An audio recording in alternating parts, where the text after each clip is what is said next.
We are continuing our conversation on rational numbers. In the last video,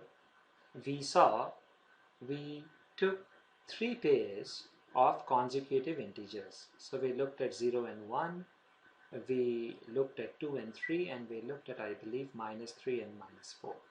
And what we were trying to do, we were trying to find out if there are any numbers in between these spaces, right?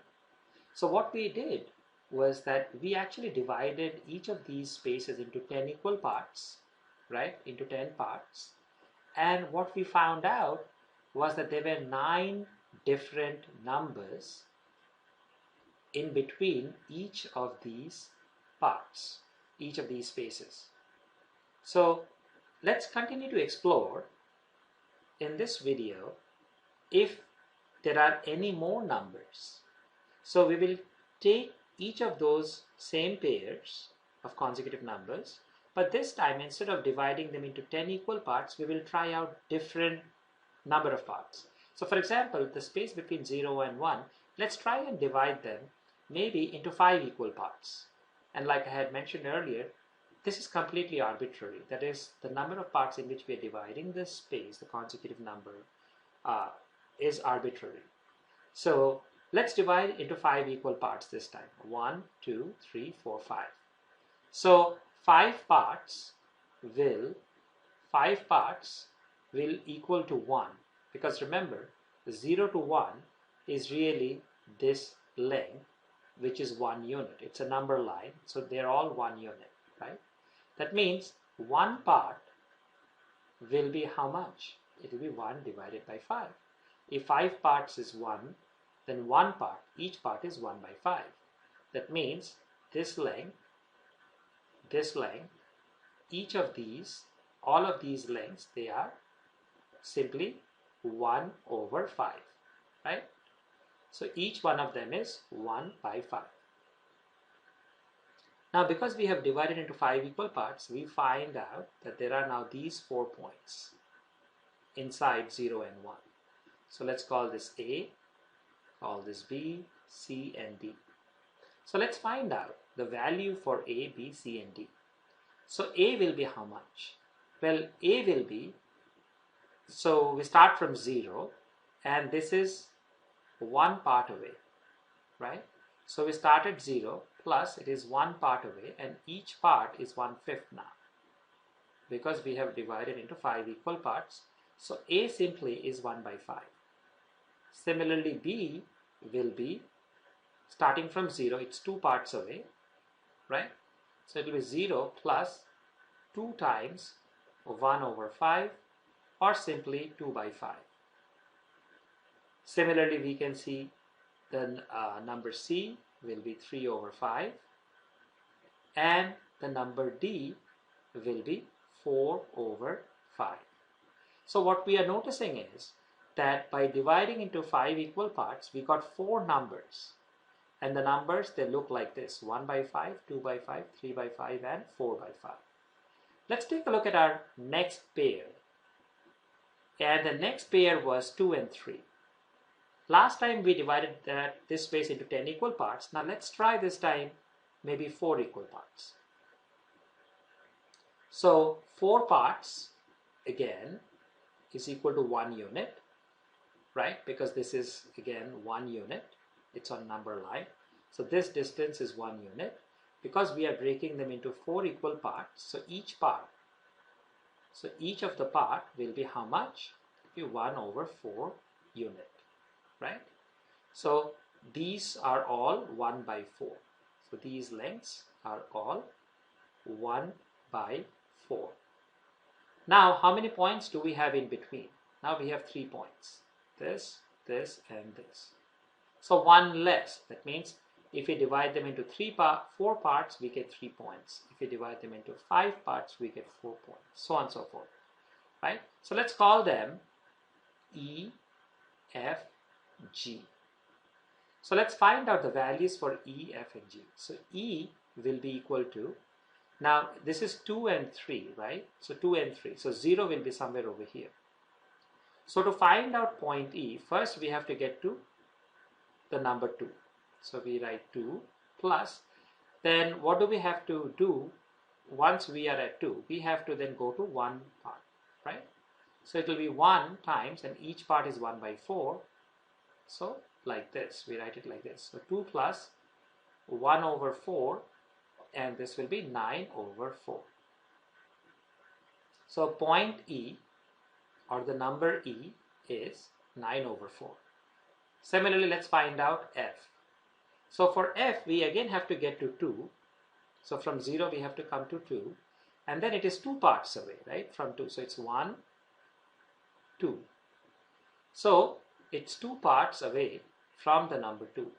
And each part is now 1 over 4. So we get 2 plus, so 2 by 4, or 1 by 2, or 5 by 2, right? And finally, the point G, or the number G, this is 3 parts away from the number 2. So first we have to go from 0 to 2, so that is the 2, plus it is 3 parts away from 2. So 1, 2, 3, and each part is 1 over 4. So we get 2 plus, this will be 3 by 4, and then this will be 4 will be our LCM. So 1 4 is a 4, 4 2 is a 8. So we have 8 plus 3, or I'm just going to write it over here. It will be 11 over 3. So we are getting completely different numbers. So we got 9 over 4, 5 by 2, and 11 over 4. Now sometimes you may get some of the numbers may be the same. So for example, if you divide this space into 10 equal parts, right, you may get a number that may look similar to this, and I'll explain that maybe in the next video. What do I mean? So let's try the final combination that we wanted to do, the last pair, which was our -3 and -4. And here this time, instead of, so this is what we did last time, we divided into 10 equal parts. This time we want to divide it into maybe 2 equal parts, right? So if you want to divide into 2 equal parts, so our 2 parts will be equal to 1 unit, right? Because this length is 1. It's on a number line, it's 1. So this length is 1. So each of the part will be how much? Each part will be 1 over 2 unit, right? These are negative integers, so 0 will be somewhere over here. So to get to this, let's call this I. This point is I. So because we divided into 2 equal parts, now we have only one number inside, right? So how much will be I? So because it is a negative integer, we are on the left side of 0. So first we have to get to this. So let's put the minus outside. So first we have to get to 3, and then we have to get to, from here we have to go here, right? So it will be one part, and each part is now 1 over 2. So we will have minus sign is outside, and here we have 3 plus 1 by 2. So if you solve this, you will get minus, and within bracket you will have 7 over 2. You take out the bracket, you will be having minus 7 by 2. So we divided into 2 equal parts, and we found one number inside it. So what we are observing is that we started off with a number line like this, and there are infinite integers we knew on our number line. Then we took 3 arbitrary pairs of consecutive integers, and this could have been any, this is true for any of the pairs of consecutive integers, right? And what we noticed were that we found so many numbers in between each one of them. For example, when we divided each of these spaces into 10 parts, we found 9 numbers. When we divided them into 5 equal parts, we found 4 numbers. When we divided them into 4 equal parts, we found 3 numbers, right? When we divided them into 2 equal parts, we found 1 number. So by extension, we can divide them into 100 equal parts and we will find 99 numbers, right? So the numbers we are finding is one less than the number of parts in which we are dividing. So if we were to divide them into 1000 equal parts, theoretically we will find 999 numbers. So as you can imagine, we can take this space, any of this space, and divide it into as many parts as we choose, and we will get all these numbers. So theoretically we can divide them into infinite number of parts and we will get infinite numbers. So in other words, we have a number line that has infinite integers, and within any of the two consecutive integers we are finding out infinite numbers. And these numbers are special. These numbers, they appear like this.